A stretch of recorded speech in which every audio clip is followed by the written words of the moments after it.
بہت سے لوگ کہتے ہیں یا علی مدد، یا رسول اللہ مدد، یا غوث اعظم مدد، قبروں سے بھی مانگ رہے ہیں، نبی کو مشکل کشا، حاجت روا، ساری وہ شرکی عقیدے رکھ کے بھی کہتے ہیں ہم توحید پرست ہیں کیونکہ ہم ایک خدا کو ماننے والے ہیں۔ تو اللہ کہتے ہیں یہ اتنے تکلف کی ضرورت، بولو یہ توحید کے خامخواہ کے تکلف کی ضرورت نہیں۔ نبی کریم صلی اللہ تعالی علیہ وسلم کو حاجت روا اور مشکل کشا کہنے پر مفتی طارق مسعود صاحب نے مسلمانوں پر کفر و شرک کا الزام لگایا تھا۔ ہم نے بھی الحمدللہ تعالی اس کا جواب دیا، اور اس کے تحت ہم نے قرآن پاک کی کئی آیات اور احادیث اور ان کے اکابرین کی کتابوں سے اس بات کو ثابت کیا کہ نبی کریم علیہ الصلوۃ والسلام اور اللہ کے علاوہ اللہ کے ولیوں سے مدد مانگنا یہ بالکل جائز ہے۔ اب یہاں پر کچھ بڑی قابل توجہ باتیں ہیں۔ وہ کہتے ہیں اللہ کے ولیوں سے تم کہتے ہو ہم مدد اس حوالے سے مانگتے ہیں کہ ہم ان کو اللہ کی بارگاہ میں اپنا وسیلہ بناتے ہیں، تو کہتے پھر تم یہ جو کہتے ہو یا داتا میری جھولی بھر دو، یا غوث اعظم المدد، یا علی مدد، یہ تو تم سیدھا سیدھا شرک کر رہے ہو۔ ہم کہتے ہیں بھائی اللہ کے ولیوں سے مانگنا حقیقت کے اندر یہ رب سے مانگنا ہے۔ تو اعتراض یہ کیا جاتا ہے کہ تم وسیلہ تو پیش ہی نہیں کر رہے، تم تو ڈائریکٹ کہتے ہو یا رسول اللہ مدد، یا علی مدد، یا غوث اعظم دستگیر المدد، یا داتا میری جھولی بھر دو، تو تم ڈائریکٹ جو ہے اللہ کے ولیوں سے مانگ رہے ہو، یہ تو تم شرک کر رہے ہو، وسیلہ تو تم پیش ہی نہیں کر رہے۔ اس طرح کے جتنے بھی الفاظ بولے جاتے ہیں جن سے بظاہر لگتا ہے کہ ڈائریکٹ اللہ کے ولیوں سے مانگا جاتا ہے، ان تمام الفاظ پر ہم نے گفتگو کرنی ہے۔ سب سے پہلی بات جو بڑی سمجھنے کے لائق ہے وہ یہ ہے کہ جب کوئی بندہ کلام کرتا ہے، سب سے پہلے اصول یہ ہے کہ اس کلام کرنے والے کو دیکھا جاتا ہے، متکلم کو دیکھا جاتا ہے۔ اگر تو کلام کرنے والا مسلمان ہے تو پھر اس کلام کو حقیقی معنی سے پھیر کر مجازی معنی پر محمول کیا جائے گا، اور اگر کلام کرنے والا جو متکلم ہے وہ غیر مسلم ہے پھر اس کلام کو اسناد حقیقی پر محمول کیا جائے گا۔ کلام کو عمدہ بنانے کے لیے ایک علم پڑھایا جاتا ہے جس کا نام علم بلاغت ہے۔ علم بلاغت کی آپ جتنی بھی مشہور کتابیں، ان کتابوں کو اگر اٹھا لیتے تو مفتی صاحب ایسا اعتراض آپ نہ کرتے، شاید یہ باتیں آپ کی سمجھ میں آ جاتی۔ یہ مختصر المعانی بلاغت کی بڑی مشہور کتاب ہے، اس سے میں چند باتیں عرض کر رہا ہوں۔ سب سے پہلی بات یہ ہے کہ عربی میں الفاظ چند بولے جاتے ہیں، اشاب الصغیرہ و افن الکبیرہ۔ اس کا ترجمہ سنیے گا، اشاب الصغیرہ بچے کو بڑا کر دیا، افن الکبیرہ اور بوڑھے کو فنا کر دیا۔ کس نے؟ کر الغداتی و مر العشیشی، دن اور رات کے آنے جانے نے۔ اسی طرح ایک جملہ بولا جاتا ہے عربی میں، انبت الربیع البقلہ، موسم بہار نے سبزہ اگایا۔ اب توجہ کیجئے گا، بلاغت کا یہ اصول ہے، پہلے بلاغت کے اصولوں کو سمجھیں، کلام کے اصولوں کو سمجھیں کہ متکلم کون ہے۔ اب اگر یہ کلام کرنے والا ہے مسلمان تو اس کو کافر نہیں کہا جائے گا کہ وہ کہہ رہا ہے اشاب الصغیرہ و افن الکبیرہ کر الغداتی و مر العشی، دن اور رات کے آنے جانے نے بچے کو جوان کر دیا اور جوان کو بوڑھا کر دیا، بڑے کو فنا کر دیا۔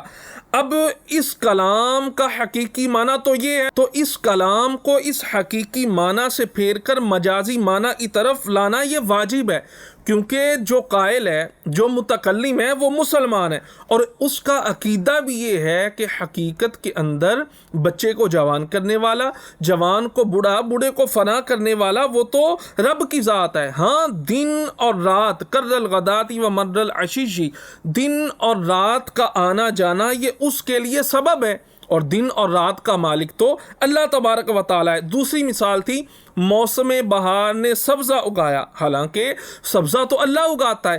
تو یہاں پر بھی اس متکلم کے کلام کو اگر وہ مسلمان ہے مجازی معنی پر محمول کیا جائے گا۔ ہاں اگر یہ کلام کوئی کافر کرتا تو پھر یہ اسناد حقیقی تھا۔ اس کی وجہ یہ ہے کہ کافر تو جاہل باللہ ہے، وہ تو اللہ کی معرفت ہی نہیں رکھتا، وہ اللہ پر ایمان ہی نہیں رکھتا، وہ تو دن اور رات کو ہی اور موسم کو ہی مؤثر جانتا ہے۔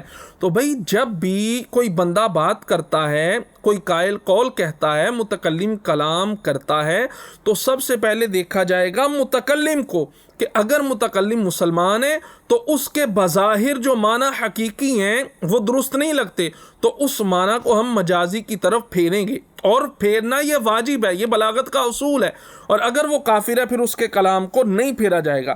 اب علامہ تاج الدین سبکی رحمۃ اللہ تعالی علیہ انہوں نے یہاں پر بڑی خوبصورت بات لکھی ہے۔ وہ فرماتے ہیں جب اللہ کے اولیاء سے مدد مانگی جاتی ہے تو مدد مانگنے والا اللہ کے ولیوں کو بذات دینے والا نہیں مانتا، بذات دینے والا نہیں جانتا، بلکہ ایک عام مسلمان کا بھی یہی عقیدہ ہے کہ مستقل بذات وہ اللہ تبارک و تعالی ہے، لہٰذا ایسے کلام کو اسناد مجازی پر محمول کیا جائے گا۔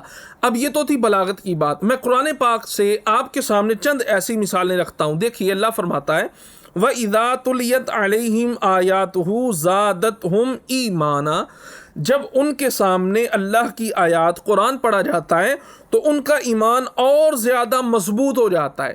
اب یہاں ایمان کی قوت کی نسبت آیتوں کی طرف کی گئی ہے، حالانکہ ایمان کو تقویت دینا یہ اللہ تبارک و تعالیٰ کا فعل ہے، تو یہاں پر بھی اس آیت مبارکہ کے اندر اسناد مجازی موجود ہے۔ اسی طرح قرآن پاک کی ایک اور آیت اللہ فرماتا ہے یوم یجعل الولدان شیبا، قیامت کا دن بچوں کو بوڑھا کر دے گا۔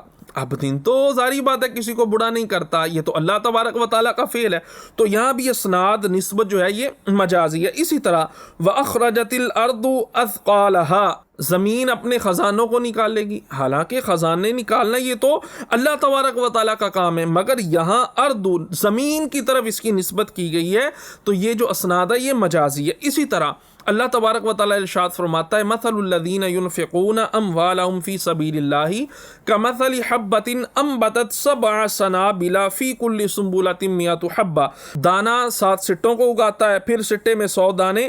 اب یہاں بھی جو ہے اگانے کی نسبت جو ہے وہ دانے کی طرف کی جا رہی ہے، اور یہ اس طرح کی جتنی بھی قرآن کے اندر 20 ایسی مثالیں آپ کو ملیں گی، یہ تمام کی تمام جو مثالیں ہیں ان کو اسناد مجازی پر محمول کرنا یہ ضروری ہے۔ اسی طرح حضرت جبریل نے حضرت مریم سے کہا تھا لِأَهَبَ لَكِ غُلَامًا زَكِيًّا، میں تجھے ایک پاکیزہ بیٹا ہبہ کروں گا، عطا کروں گا۔ اب حقیقت کے اندر تو بیٹے عطا کرنے والا اللہ ہے۔ اسی طرح اس سے بڑی بات حضرت عیسیٰ علیہ السلام کا قول وَأُبْرِئُ الْأَكْمَحَ وَالْأَبْرَصَ، مادرزاد اندھوں کو، کوڑیوں کو، اُبْرِئُ میں شفا دیتا ہوں، وَأُحْيِي الْمَوْتَى میں مردوں کو زندہ کرتا ہوں۔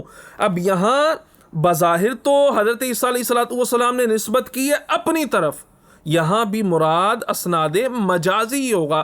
تو اسی طرح 30 کے قریب آیات یہاں میرے سامنے ہے کہ جہاں آپ حقیقی معنی لے ہی نہیں سکتے، مجازی معنی آپ کو مراد لینا یہ واجب ہوگا۔ تو اسی طرح جو مسلمان کہتا ہے یا داتا میری جھولی بھر دے، حقیقت کے اندر وہ داتا صاحب کو اللہ کی بارگاہ میں وسیلہ بنا رہا ہے۔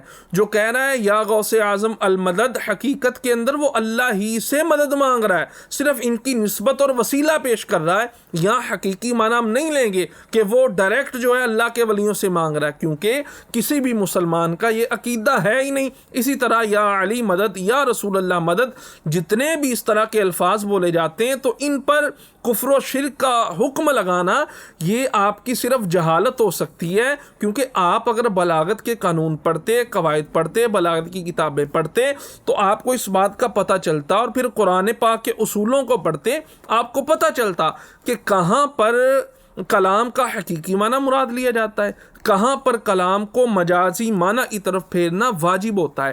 تو اس طرح کے جتنے بھی الفاظ اللہ کے ولیوں سے استمداد کے لیے بولے جاتے ہیں تو وہاں حقیقی معنی مراد نہیں ہوتا۔ جب حقیقی معنی مراد ہی نہیں ہوتا